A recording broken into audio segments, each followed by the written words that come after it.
Karen has agreed to, share her knowledge with us. She is the Senior Director of Finance at Kids in the Game. And she's very knowledgeable about, this finance overall and just like making it work. So she is kind of like, in charge of really helping that organization with their finance. And I was excited that she agreed to host this Excel Google Sheet training. So welcome to Excel 101 Google Sheets, and I'll pass it on to Karen so that she can take over. But if you do not have the workbook, this is feel free to go download it real quick and rename it to your own thing so that you can work on the things that she's showing. Yes, thanks for the quick intro, Max.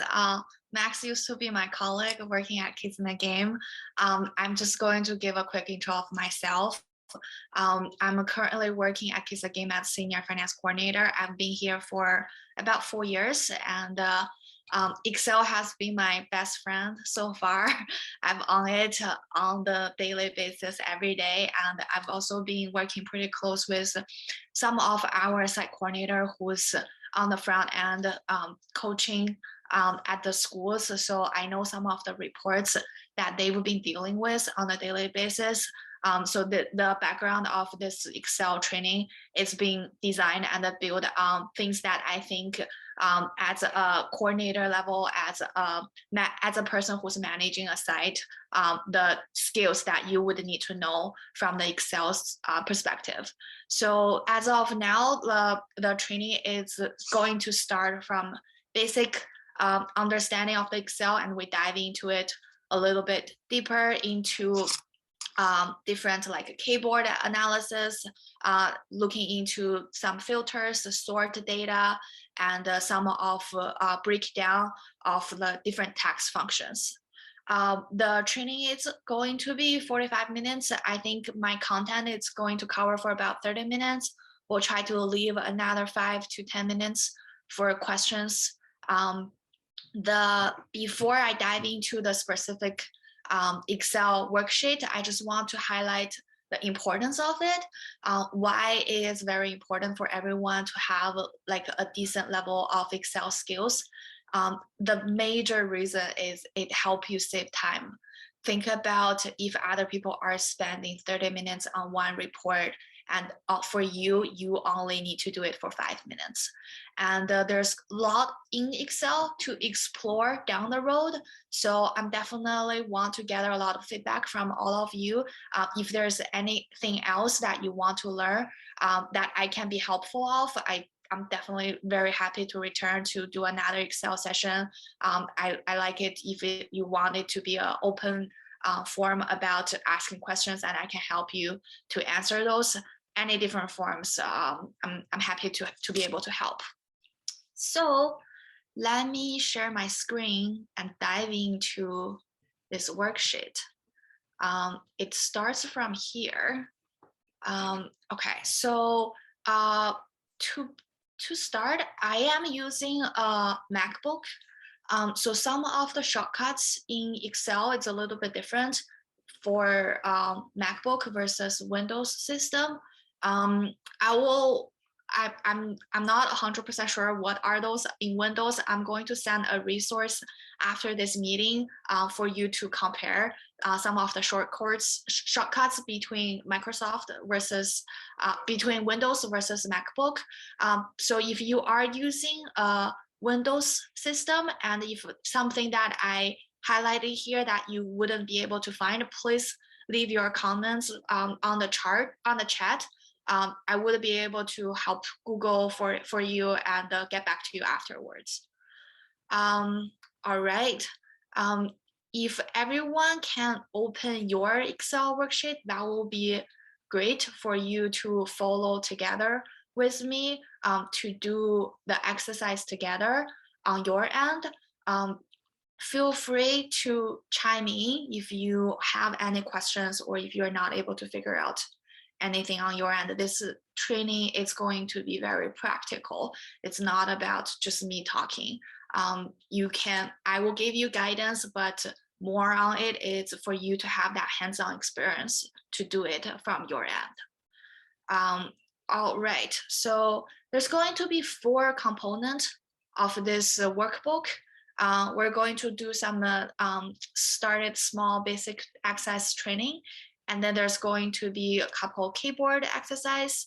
We're going to learn about data filters. Last piece is we're going to learn about text functions. So let's start with the first and foremost important ones.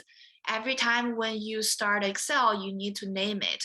Because if you don't name it, the default name is just going to be sheet 1, sheet 2, all the way to sheet 100. When you open your workbook afterwards without naming it, you wouldn't be able to tell what reports are you working on. So let's start with rename this with your name. Rename sheet 1 with your name. And then we're going to create a new worksheet. We're going to name that worksheet as our favorite city. So before doing that, I want to clarify a couple of concepts to start. So when you open Excel, we always refer, we're working on that on Excel. The former name of it is called workbook. So if anyone's saying like, I'm sending you the workbook, that means they're sending you a whole Excel. But if someone is referring to something as this is a worksheet, how you create a new one is when you are at the bottom of the name of different worksheet, there is a little add feature here, a plus feature. So when you click that, you're automatically creating a new worksheet. We're going to name this new worksheet as our favorite name, our favorite city, NYC. So sometimes when you are working on this, people refer to different worksheet as different tabs. When you are in the Excel worksheet, the two most concept is how you refer to things that you're working on. So the 2 basic fundamental elements of Excel is column and rows. So column are all named from the letter from A all the way to Z. After Z, it starts with AA to AZ, and it just goes all the way. Rows start with the number. It starts with row 1, and it goes to, this is the last row in Excel. I don't think I've never dealt with any data goes to that much further, but just for your reference, it's a 6-digit number over there. Okay, so when you refer to a specific value in one number in here, that is called cell. So each cell has a specific name, unique name. So like this cell that I'm clicking right now, it's at column A, row 1. So the name of this cell is A1, and the name is showing in here. So now if I'm clicking a random cell in here, the name of this cell is at H3 because it's at column H, row 3, H3. So these are the basic reference that you need to know, because when you are working together with other people, they're saying like, I find your formula is off at K3. You need to know which formula they're referring to, and this is how you locate to each cell. So that's exercise 3. We're making a worksheet that's exercise 2 where we were at. We name the new worksheet as our favorite city. Now we're going to make the worksheet tab as our favorite color. So how you do that is you click into your worksheet, and if you're using a mouse, so you right click it. But if you're using the keyboard, you can click together on the name of your worksheet. It will show a setting window like that. Are you able to see the options that I'm showing here? It has insert sheet, delete, rename, everything. Yeah, we see it. Perfect. So this is how you want to, if you want to work on the worksheet A lot of times, like for me, I do color code to make myself more organized. So if I'm dealing together with 10 worksheets altogether, for the ones that I've already completed, I will change a tab color of it. I normally just change it to green. For the ones that I know I need to take a closer look at, I will highlight it in yellow or highlight it in red. This is just a personal preference, but you need to know how, if you want to change the color, rename it, move it, or even like duplicate another worksheet. This is how you do it. The fourth exercise here is increase column size and row size. Sometimes when the size of your font is large, you want to make sure like this is being captured in the full view of the Excel. For example, I'm changing the font size to 20 right now. Most of the times, the Excel the default setting goes together with the size of your font. But sometimes if you fix the column size or you fix the row size, this may show like that. You're not going to be able to see the full word of the sentence that you just write. So you need to make sure the easiest way to fit into this is to double click the sideline of the same row.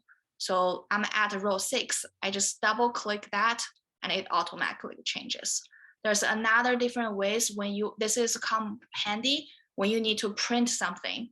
When you are printing some like a formal report, Max mentioned that you were working on the grant writing. Sometimes they have like a specific format of it. For that, they may ask you to have a specific row height.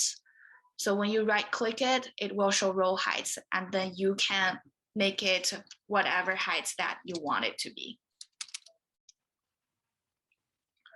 Same concept as column. So when you right click, it will show the when you right click the column, it will show the column white. So that's where you can enter different numbers to adjust that, to format it. So now this apparently stands out. I don't want row 6 to look at the front at 20. What's the easiest way to change that? There is a very magic tool in Excel with the brush. So if I want to make this row, this cell called C6, if I want to make it looks exactly the same as the prior cell, all I need to do is I click the prior cell, I click the brush, and then I brush that. And then now they look exactly the same. So there's come to handy if you have a lot of format already into the prior cell. For example, I bold it. The easiest way to bold one cell is Command B. On Windows, it should be Control B. I can bold it, I can highlight it, and now I still want to make it exactly the same with the prior cell. Again, I go back to brush, I brush that, now they look exactly the same. This will come handy if you want to format some of your worksheet or format some of the report that you have. Exercise 5 here is create grid lines. So as you can see, it does have some grid lines on Excel in here, but if you are printing this out, it does not show anything. If you want to show a printed grid lines, you have to manually add it. So let's say if I want to show a grid line here, I need to select the whole value of the whole text or whole value of the content that I have, and then going to here. This box is where I create grid lines, and it has all different options. I can make an outside box so that it only shows the outside of it. I can select it and I can make it a full grid line, all borders, so that it shows all borders. I would definitely suggest you to always make sure you are creating grid lines, because that's a way for you to see that, okay, these are the reports that are together. These are easier for me to see which column are they, which row are they, because if you're dealing with, say, enrollment numbers or like rosters, there's going to be 100 row over there. You want to make sure you are matching their name, their age, their phone numbers. It's always easier when you add grid lines versus without it. So this will come handy. Exercise 6 is use wrap text to fix column weights. So this is also an interesting feature. So right now I've already clicked wrap text. Wrap text means that your sentence or the whole value of your text is so long, and you have to make it, you want to show the whole sentence, but without adjusting your format. So if I don't use wrap text, right now it will look like this. It goes beyond the column widths that I have. But if I use wrap text, it will go like this. It will extend the row function, the row length of it. It will help with the reporting of it as well. Similar like this, I select all of them, I wrap text, then it looks like that. So sometimes when you are putting together, let's say, a roster with family's email, with the family's phone number, it cannot be printed into one page. It's so long. This will come handy for you to wrap that text so that it fits into a 1/8 size paper. Okay, last piece of it is always keep saving your current document. How to do that is you use Command S, S means save, or Control S for Microsoft. That's the easiest way for you to get into the habit of always doing that so that you don't lose the prior ones that you just had. Okay, so we passed all the basic exercise. Now let's go to keyboard exercise 1. So in here, we're going to use the keyboard keys on your keyboard that has up, down, left, and right.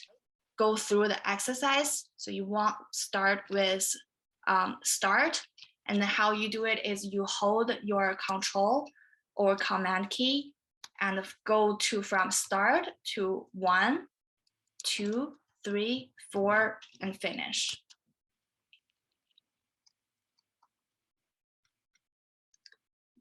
That is exercise 1. Exercise 2, same thing. Start with start, press Control or Command, and then turn the different direction key on your keyboard. Goes from start 1, 2, 3, 4, 5, 6, 7, 8, 9, 10, 11, 12, and finish. You need to get familiar with using Command key plus other shortcuts. That will help you save time to go off from working on your keyboard and then move to your mouse and then come back to working on your keyboard. The ideal phase of it is you don't even need to use your mouse. Everything that you need to work on is on your keyboard. This is a good exercise to help you get more familiar, get more command out with different directions. That's a keyboard exercise 1. Let's go to keyboard exercise 2. So the exercise 1 within it is select all. The shortcuts for select all is Command A or Control A. A represents for all. So you always want to get into the front of it, which is the top value, top left value, and then you click Command All, Command A, and then you are able to select all.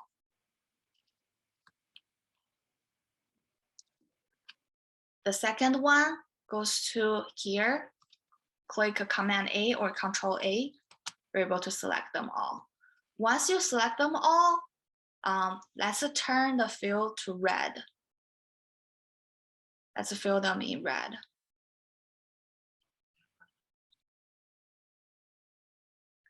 Okay, all right.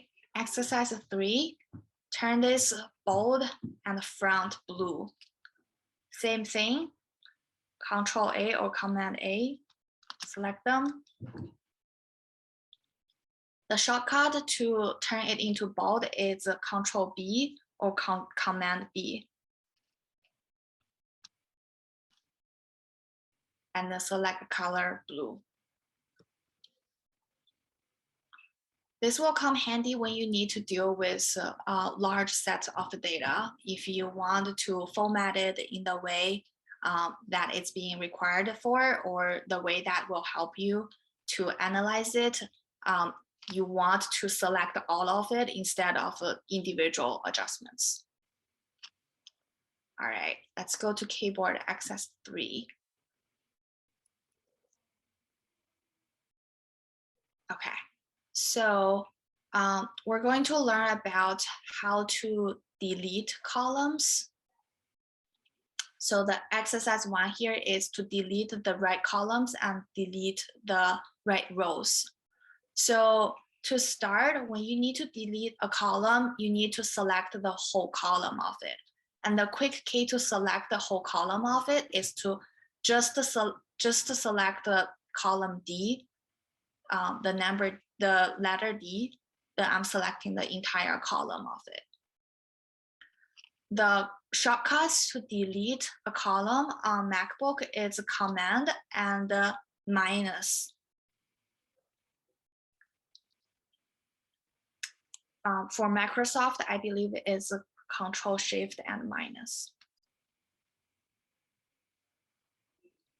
So I selected, I click Command minus, I delete it. Same thing for column F, selected, Command minus, delete it.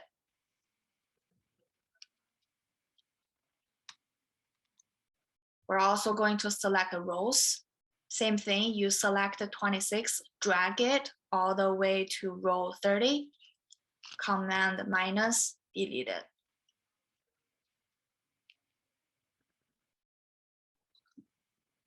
Okay, so that covers for all the keyboard exercise. I'm just going to pause here really quick to see if anyone has any feedback.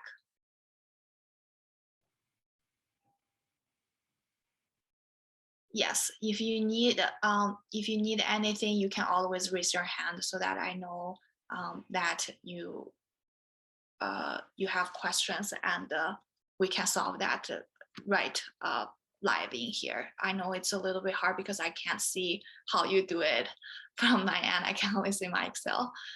So please don't hesitate on asking any questions. Okay, we're going to go for the next component in here, which is data filters.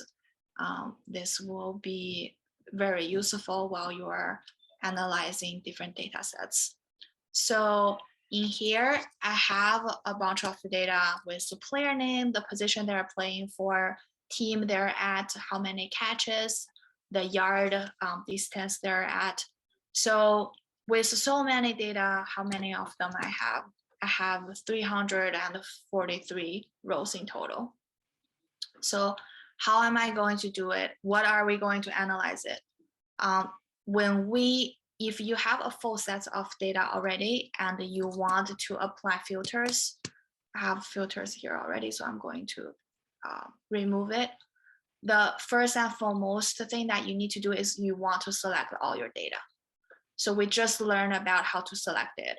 We click into one cell, we click Command A, we select all of it.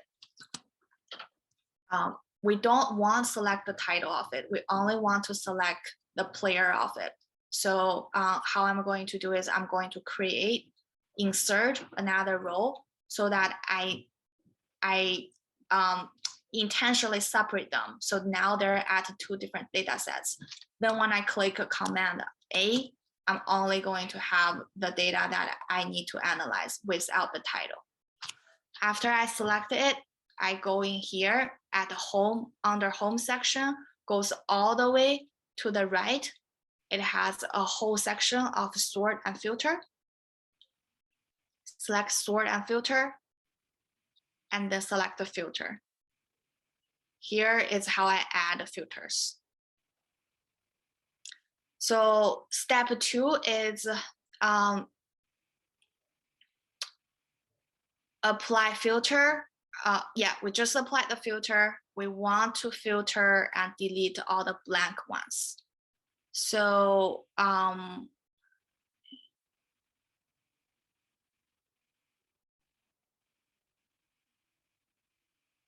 do we? Oh, I think we've already removed the blank data in this data set. So I'm just going to data filters exercise 2 to do the 2 and 1 together. Okay, so now we're seeing a lot of blank ones.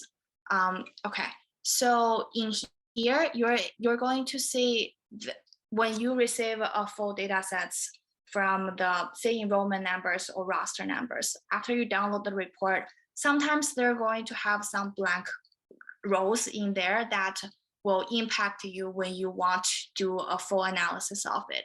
So the first step that you need to do is to clean up your data sets. So in here, I'm seeing a lot of blank ones. If I go through the full data sets and manually delete each blank ones, it's going to take me probably 20 minutes to finish that. I don't want to do it, so I'm going to apply filters. First of all, I'm going to select the height of it, hider of it, apply filters. This is also a different way to apply filter among the full data sets. And then I click into player, deselect, select all. I don't want to select all of it. Right. Okay. So I'm sorry I made a mistake in here because this is also very interesting. I do want to highlight that because I just apply the filter into this data sets because there is an empty cell. So the filter that I applied only applied to the first part of it because I need to get rid of all the empty cells, empty rows first to be able to apply filter for all of it. So what I'm going to do right now is to remove this filter. So remember, we just learned about select all and we learned about keyboard exercise, right? So I'm going to ask you to select all. First of all, to break down the title with it. So we're going to insert a row so that it's being breakdown, and then select all for this segment, and then continuing press Command or Control A, and then the key terms command for MacBook is Command Shift, and then press the direction line to the down ones. Really want to be able for you to see how I press it on my keyboard. So I'm going to repeat it again. So it's the Command Shift and then press the arrow down.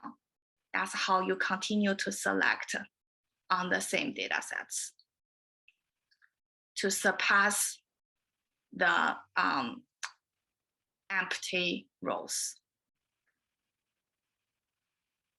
I'm going to pause here to see if there's any question, or are you able to do that? Yeah, it went through. Okay. I see a couple confused faces. All right. Another easiest way for you to do it is use your mouse to select all of it. Okay. So now I'm here I've already selected the whole data sets. I'm going to apply filter.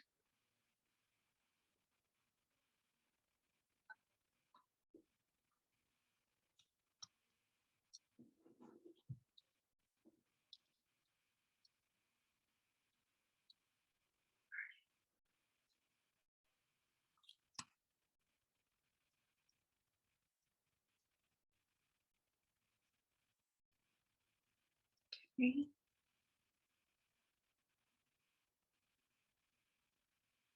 All right, apply filter. Now we're going to filter out all the blank ones. We go into player. Here, it captures all the players that is included in this data sets. I deselect select all, scroll it all the way down, select all the blank ones. Here are all the blank ones in the whole data sets. I'm going to select all the blank ones, use what we just learned to delete a row, which is command minus. I just deleted all the blank ones. I go back to the player one, select all. Now everything that is showing here is all together consecutively so that I'm able to filter out the whole data sets without the blank ones. Next step we're going to do is we want to filter only for WR on the position. For WR on the position and for them who have 500 yards. So I go back because now this is already a table and I've already filtered it. I don't need to select anything. I just need to work on it within this filter. I go back to this.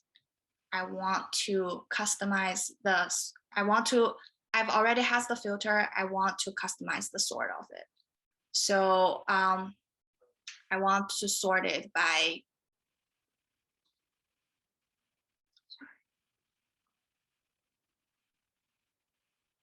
I want to sort it by the position. So I want to start with the position. And I want to add another sort. I added in here. I want to sort it by 500 yards. By yard. And I want it to start with the smallest to largest. Let's see how it works right now. Okay, I've just sorted my data. So it looks much more clean. It started with the position. It would start with the minimum number of yards to the highest number of yards.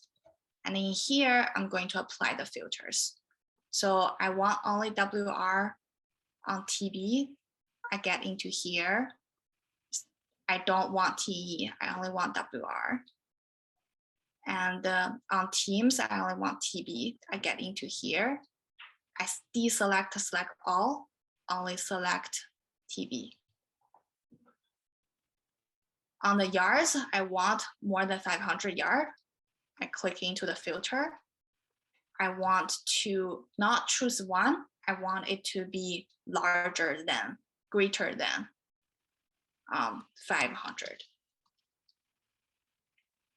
Now, these are the 3 players that matches this filter.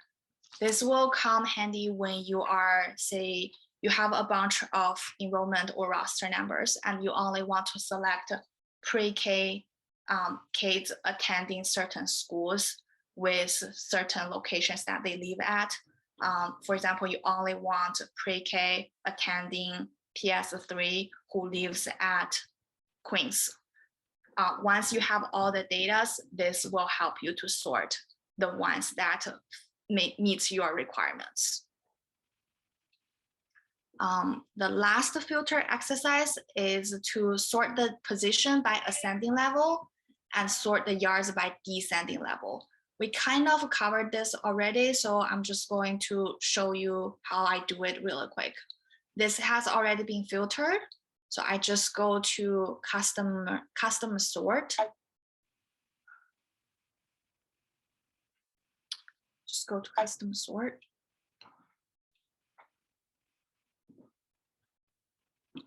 All right, and then I want to, because it has a hierarchy, the first hierarchy here is position. So I select the position and it's ascending level. It values A to Z, it's fine. And then next one is yard. I add then by yard, and this is descending level. So it's not going to be smallest to largest, it's going to be largest to smallest. And then I click OK. In here, all the data sets has been sorted by the whole team, by the position of everyone, and by the yard from the highest to the lowest. So when you are sorting the data with multiple columns, you just always need to remember which one comes first, which one comes to next. Because if you don't sort it based on that hierarchy, every time when you resort it, it goes back into the one that you just did in the first time. So there's multiple data. If there's multiple columns that you need to sort, you just need to organize it in the way that you want it to be. We're going to go to the next topic, which is text manipulation. This formula helps you to take certain specific letters or specific words out from a whole sentence or out from a whole word or name. So a lot of times that we use is, for example, I download a data report. There's going to be first name of the parent, middle name, last name, and then there's another column called full name. Sometimes there's only full name, sometimes there's only first name or last name, and sometimes I need to break them down, sometimes I need to add them together. Or there's some of the reports when you download, all you need is the first 4 letters of that report. You don't need the remaining sentences. So how do you only get the first 4 letters, the last 4 letters, or how do you break it down, how to combine together? This is when it comes to text manipulation. So example here, first one is the major two formulas here is right and left formula. So first example is right formula.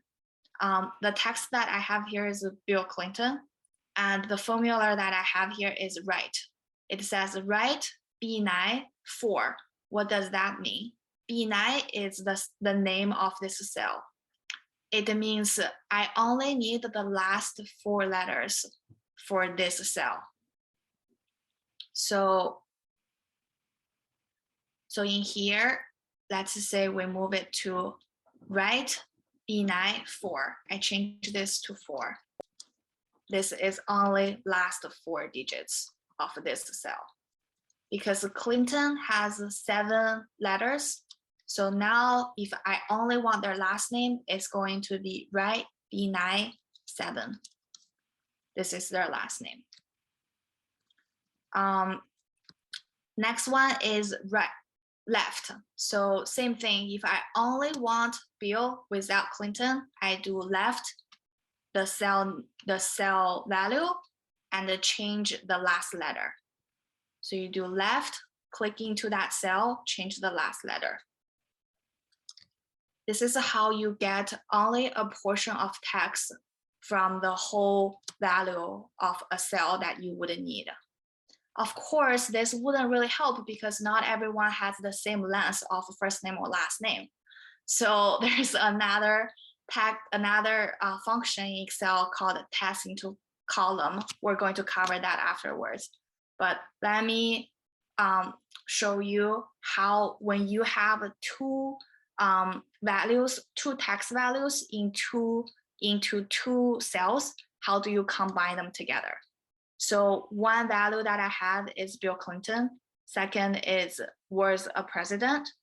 So now I want to combine together to be Bill Clinton was a US president.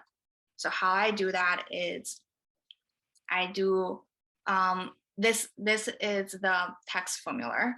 It's a text 1 add and text 2. So in here, I just click B24.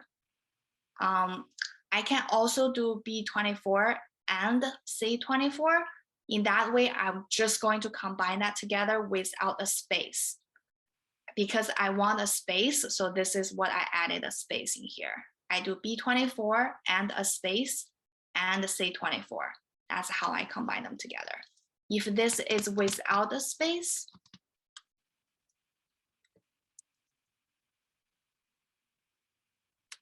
it's going to look like that. So you can see there's no space between Clinton and was. Because a lot of times when you are adding first name and last name, you want to do a space. This is how the space is being added.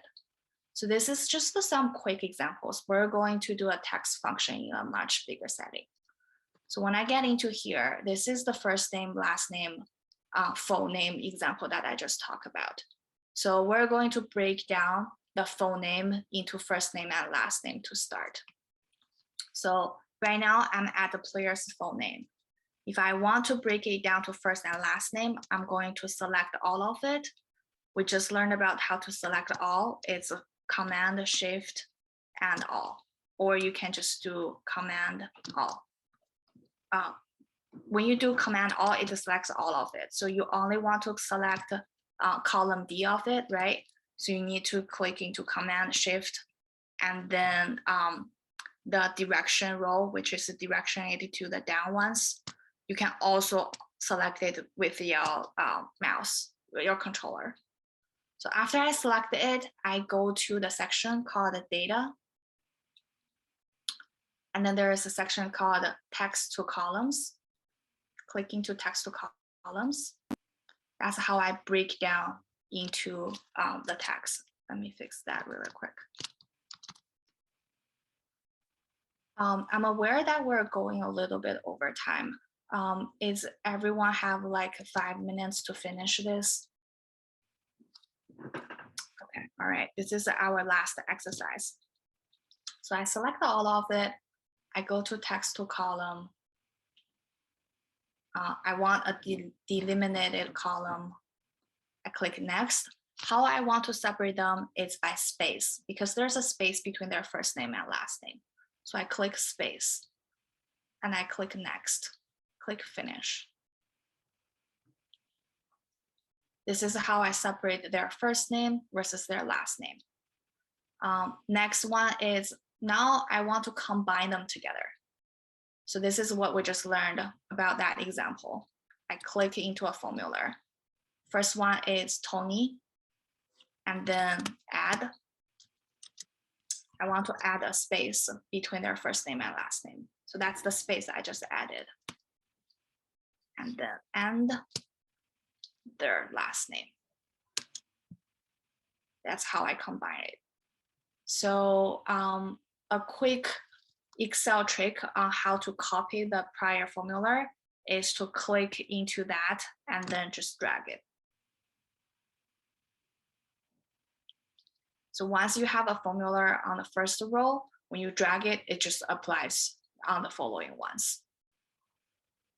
And then you can drag it all the way down.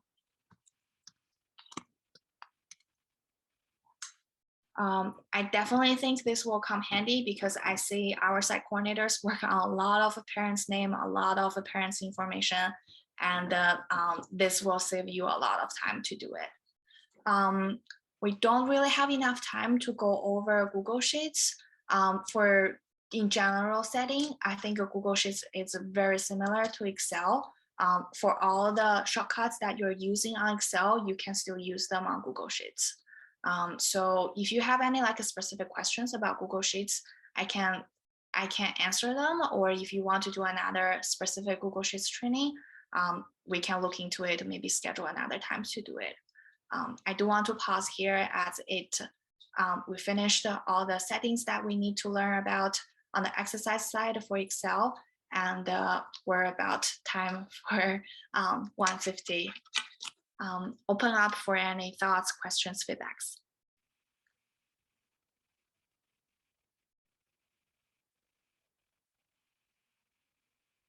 All good? Perfect. All right. I'm delivering it back to you, Max. Thank you, Karen. Thank you, everyone, for participating. I know it's a lot of different things that you're learning, but you do have the book to play around with it, practice them, see how they translate into the skills that you need for what you're working on. We will be dropping in the link to a survey in the chat. Feel free to complete that survey, fill it out, share what you thought about the training. If you want another part to really go to other areas that you may be working on. But if you also have other ideas of workshops that you want to see, this is the time to really share it in those surveys so that we can bring those trainings to you so that you can have them. But besides that, thank you, Karen, for presenting. Thank you for creating the workbook and the assignments. If I know people may have to go, feel free to hop off if you have to. But if you have any questions, you can also ask Karen while she's on, and I'll share her info after if you need to have ask any specific questions.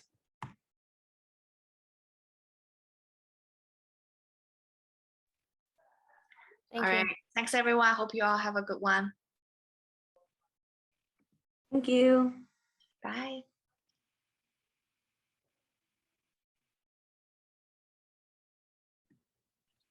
This was awesome. Thank you.